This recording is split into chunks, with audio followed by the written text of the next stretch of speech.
So a reading from Zechariah chapter 4. Then the angel who talked with me returned and wakened me as a man is wakened from his sleep. He asked me, "What do you see?" I answered, "I see a solid gold lampstand with a bowl at the top and 7 lights on it, with 7 channels to the lights. Also there are 2 olive trees by it, one on the right of the bowl and the other on its left." I asked the angel who talked with me, "What are these, my lord?" He answered, "Do you not know what these are?" "No, my lord," I replied. So he said to me, "This is the word of the Lord to Zerubbabel. Not by might nor by power, but by my spirit, says the Lord Almighty. What are you, O mighty mountain? Before Zerubbabel you will become level ground. Then he will bring out the capstone to shouts of God bless it, God bless it." Then the word of the Lord came to me. "The hands of Zerubbabel have laid the foundation of this temple. His hands will also complete it. Then you will know that the Lord Almighty has sent me to you. Who despises the day of small things? Men will rejoice when they see the plumb line in the hand of Zerubbabel. These 7 are the eyes of the Lord, which range throughout the earth." Then I asked the angel, "What are these 2 olive trees on the right and the left of the lampstand?" Again I asked him, "What are these 2 olive branches beside the 2 gold pipes that pour out golden oil?" He replied, "Do you not know what these are?" "No, my lord," I said. So he said, "These are the 2 who are anointed to serve the Lord of all the earth." There are 2 quotations in today's reading which, if you don't know anything about Zechariah, you might though have heard these 2 quotations. Verse 6, "Not by might nor by power, but by my spirit." And then verse 10, "Who dares despise the day of small things?" So, quotation 1. We're told it is the word of the Lord to Zerubbabel. Zerubbabel was the civil ruler of the Israelites in Jerusalem, charged with the reconstruction of the temple. The temple was the place where God had his presence with his people, allowing Joshua and the priests to get on with the worship of God and the sacrificing.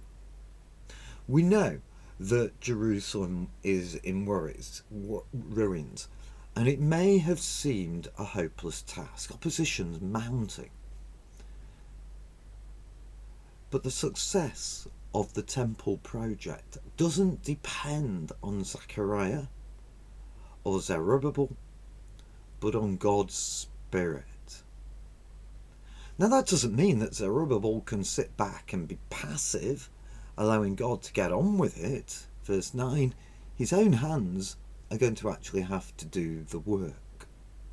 The hands of Zerubbabel have laid the foundation of this temple. His hands will also complete it. But it's an assurance to Zerubbabel that God's Spirit will enable him to complete it, regardless of how hopeless things may seem. And that's what Zerubbabel needs at this point. The situation was difficult. The likelihood of rebuilding the temple maybe did seem remote. There was material hardship, political opposition that we read about in Ezra. And then, how does this opposition appear? Well, verse 7 tells us, "What are you, mighty mountain?" Now, mountain is a picture for the world powers that threaten Jerusalem, that Zerubbabel will face. Jeremiah 51, "I am against you, you destroying mountain, you who destroy the whole earth, declares the Lord. I will stretch out my hand against you, roll you off the cliffs, and make you a burnt-out mountain." But Zerubbabel doesn't need to be afraid of this mountain, because it's going to be reduced to level ground. Verse 7, "Before Zerubbabel you will become level ground. Then he will bring out the capstone to shouts of God bless it, God bless it. And that's what happened when Tattenai's plan in Ezra chapter 6 backfires on him. Reduced to level ground. And then Zerubbabel will bring out the capstone. Now the capstone is a vital stone in the building. It meant that the temple was almost finished, and so the people rejoice. The message then is virtually repeated. But whereas the first half of the vision is addressed to Zerubbabel, the second half then is addressed to the people of Jerusalem. And likewise, it's a word of encouragement to them. Verse 9, the hands of Zerubbabel have laid the foundation of this temple. His hands will also complete it. Now remember what we heard in Ezra chapter 3.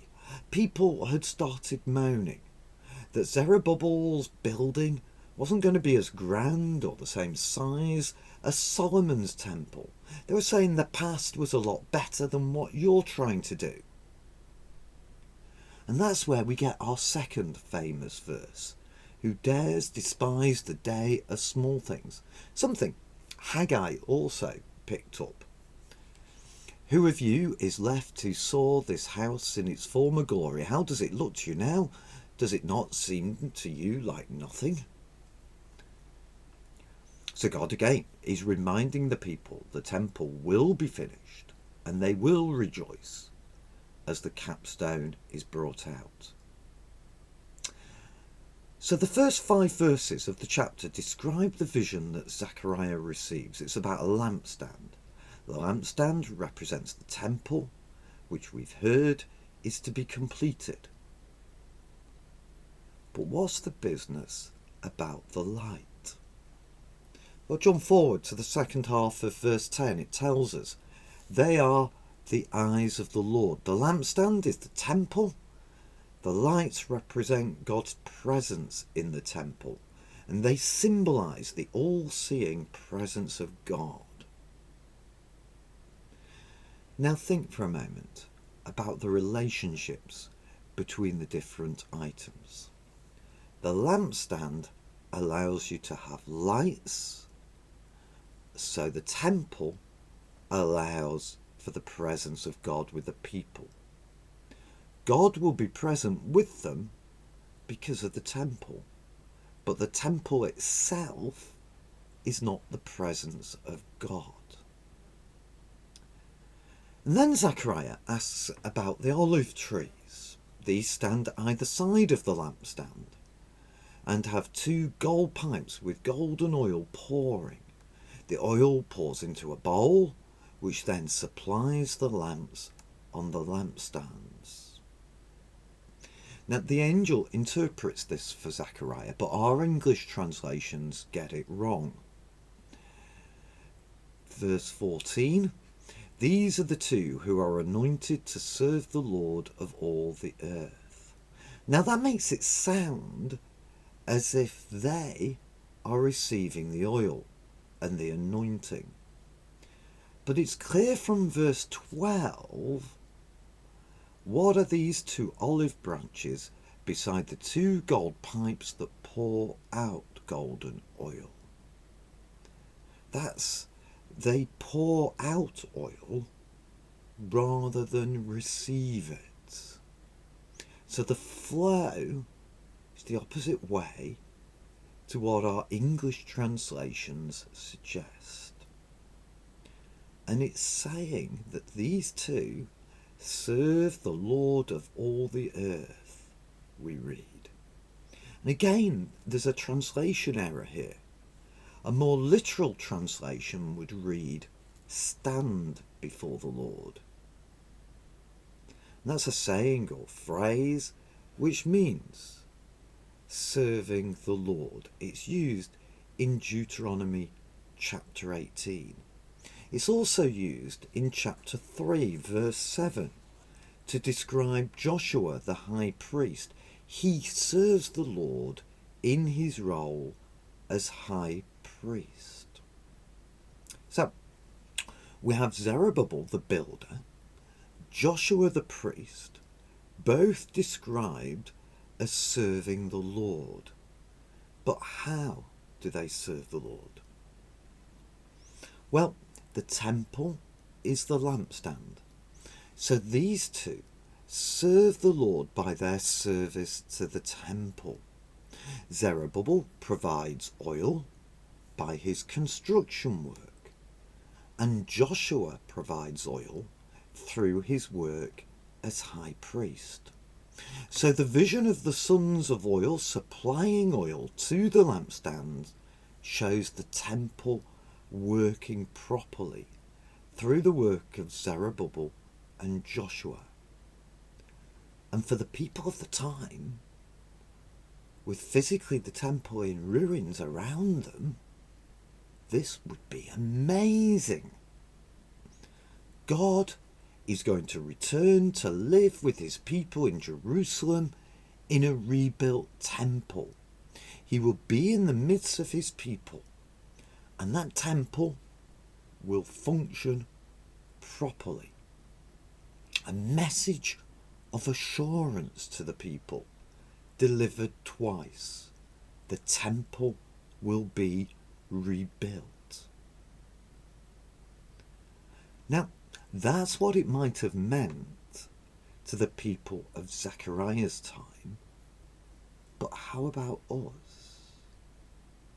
Well, it's saying to us the temple will be rebuilt and God will live in amongst his people, as symbolised by the lights on the lampstand. Well, we know Jesus was a descendant of King David, part of the Davidic line, just like Zerubbabel, and that Jesus built the ultimate temple.